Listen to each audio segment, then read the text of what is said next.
Ever wonder what happens when your neighbor treats your property like their personal power station? My electric bill was bleeding me dry, higher than a skyscraper's penthouse rent, and I couldn't figure out why. I lived solo in a cozy house, no kids, no fancy tech, just solar panels, energy saving gadgets, and a backup battery. So why was I paying to light up a small city? That mystery gnawed at me until I spotted a bright orange extension cord slinking out of my outdoor outlet, hidden behind some bushes on the side of my house. I followed it, barefoot on the dewy grass, heart pounding, around the fence, and froze.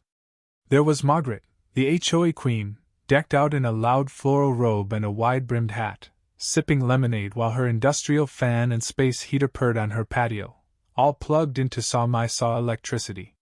This wasn't just stealing, it was a middle finger to my peace. I'd bought this place for calm after retiring early from my engineering job, craving quiet mornings and fresh air, far from city noise. The last thing I needed was a showdown with a suburban dictator who thought her HOA crown gave her a free pass to leech off my power. Margaret was the neighborhood's notorious busybody, armed with a clipboard, an unhealthy obsession with petunias, and a personality that could sour milk. She ran the HOA like a mob boss, slapping fines on folks for leaning mailboxes or tasteless holiday decor. I'd stayed under her radar, paid my dues, and kept my mouth shut. Until now. Instead of charging over, I played it cool. I unscrewed the outlet cover, checked the wiring, and saw the breaker was frying from overuse. My smart meter app showed daily power spikes from 1:00 p.m. to 5:00 p.m. prime time for Margaret's patio lounging. So, I did what any level-headed guy would do when faced with a power-thieving tyrant. I grabbed a motion-activated trail camera, tucked it into a fake birdhouse by the outlet, and waited. The footage over 3 days was pure gold and pure rage.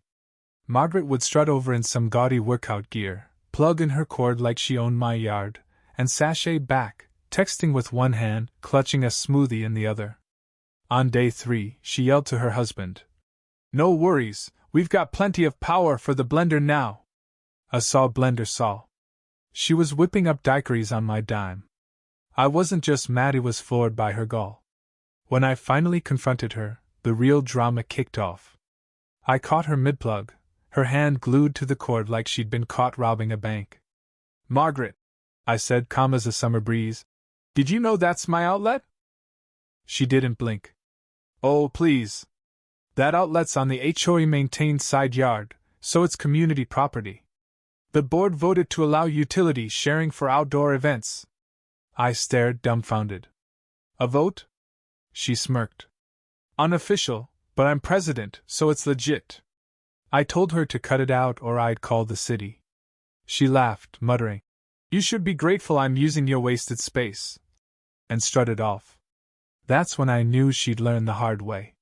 What Margaret didn't know, and what most folks wouldn't catch without poring over property plans, was that the outlet wasn't your average plug. The previous owner, a green tech nerd, had rewired it years ago during a septic system overhaul. It was linked to the same auxiliary line as the septic tank's aeration motor, part of a fancy eco setup I'd kept running with custom automation. Normally, the line was idle, but heavy power draws could overload a backflow failsafe, pushing pressure into an overflow pipe that, thanks to Margaret's unpermitted landscaping last year, now ran right under her backyard. It was almost too perfect. Her greed was about to bite her in the messiest way. I checked the system that night. The load stress was screaming red. Margaret's cords weren't just jacking up my bill, they were pushing the septic system's valves to the edge. One more big pull, and the whole thing would blow. Instead of shutting it down, I nudged the safety limit to barely hold, adding a digital timer. Margaret had plugged herself into a disaster waiting to happen. The next day, she announced her big summer garden party, passing out flashy flyers bragging about drinks, music, and eco-friendly lights powered by her neighbor Nathan. I hadn't agreed to squat, but I kept quiet. I prepped the septic monitor, tweaked the sensors, and parked myself on my porch with a cold beer, phone ready to capture the chaos. By 2 p.m., her party was rocking. The orange cord was taped across the grass, feeding a mess of splitters powering fans, lanterns, and a slushy machine.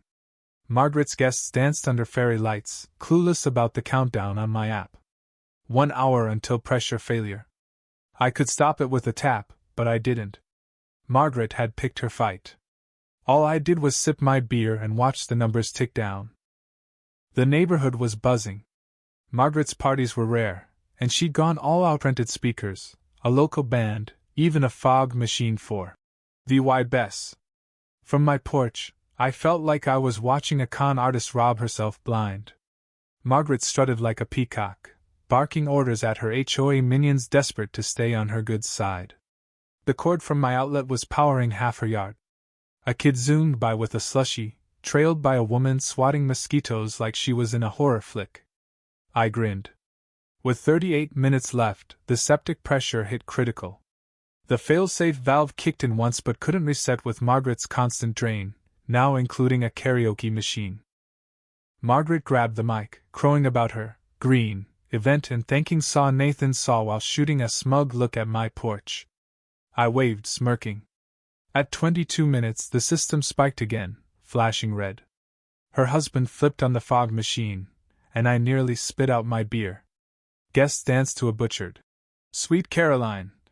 Oblivious to the faint hum of the aeration pump, a sound only I knew spelled trouble. At 15 minutes, my phone pinged, saw secondary containment breach in 13 minutes if input sustained saw. My thumb hovered over the disable button. I could end it, but this wasn't payback, it was physics teaching a lesson. Margaret had mocked me, stolen from me, laughed in my face. At 7 minutes, kids did cartwheels, adults kissed up to Margaret's rants about entitlement. The irony was thicker than her slushies. At 2 minutes, she cranked the karaoke volume, and the bass shook my porch. My app flashed red. 0. A gurgle cut through the party like a choke in a clogged drain. It came from a metal cap near a buffet table. Guests glanced down, confused. Then a grayish-brown jet sprayed across the tablecloth, soaking linens and appetizers. Screams exploded. A second burst, stronger, hit Margaret's prized petunias and her koi pond, turning it to sludge. The stench slammed like a freight train. Guests gagged, dropped drinks, and bolted, trampling her flower beds. The band ditched mid-song. Someone yelled, "It's sewage!" Margaret stood frozen, mic in hand, her face a mask of horror. The fog machine churned, mixing with septic mist in a hellish haze. She slipped in the mucknot mud and hit the ground hard. I didn't gloat. I just watched her empire implode. The smell lingered past midnight, even after plumbers roped off her yard. Margaret screamed at them, blaming Nathan's sabotage, saw like I'd rigged her lawn to erupt. The truth was simpler. She'd overloaded a system she didn't bother to understand and ignored every warning. But Margaret didn't do accountability. By morning, an HOA violation notice was taped to my door, accusing me of causing an environmental hazard and threatening a DULA 5,000 fine. It was so ridiculous I almost laughed, but she was dead serious, spinning a cover-up with me as the bad guy. The next days were a circus. Anonymous city complaints claimed I had illegal utilities and shoddy wiring. I showed inspectors my permits and schematics. They apologized and left. Then came parking tickets for my truck in my own driveway, HOA fines for my hedges, my mailbox tilt, even my solar panels. Glare. Margaret had gone full scorched earth. I documented everything: her citations, my outlet footage, power logs, inspection reports. I wasn't just defending myself. I was building a case to bury her. Then she messed up big. Past midnight, I caught her prying open my electrical box with a screwdriver. My flashlight hit her, and she yelped, stammering about safety checks. I pointed to the security camera and said, "Smile for the HOA." She tripped over her own cord, scrambling away. I called the cops, filed a report, and handed over the footage. The officer sighed. HOA power trips breed this kind of crazy. You'd be shocked how often we see it. Word spread. Neighbors spilled their own Margaret horror stories, fines for fake rules, secret meetings, misused HOA funds for her lawn. Her septic fiasco had cracked her throne, and people were done tiptoeing. She fought back with flyers titled "Saw the Truth About the Septic Mess Saul," painting herself as the VY Tim of my dangerous setup. But someone leaked my footage online, showing her stealing power and bragging at the party. Comments blew up. "Saw she's the thief." Saw isn't that illegal?" Saw neighbors piled on, exposing her plugging into other yards, HOA budget scams favoring her landscaping. The tide turned fast. The health department showed up, probing creek contamination from Margaret's unpermitted landscaping.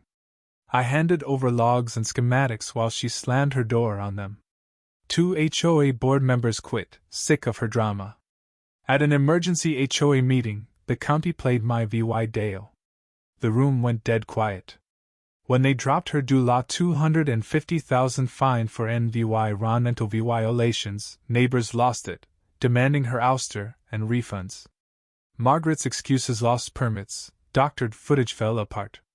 The HOA faced an audit, and she faced personal liability. In court, my CIVYL sued against her, and the HOA was ironclad. Her lawyer's communal outlet, defense tanked. The judge awarded me damages, fees, and an HOA apology.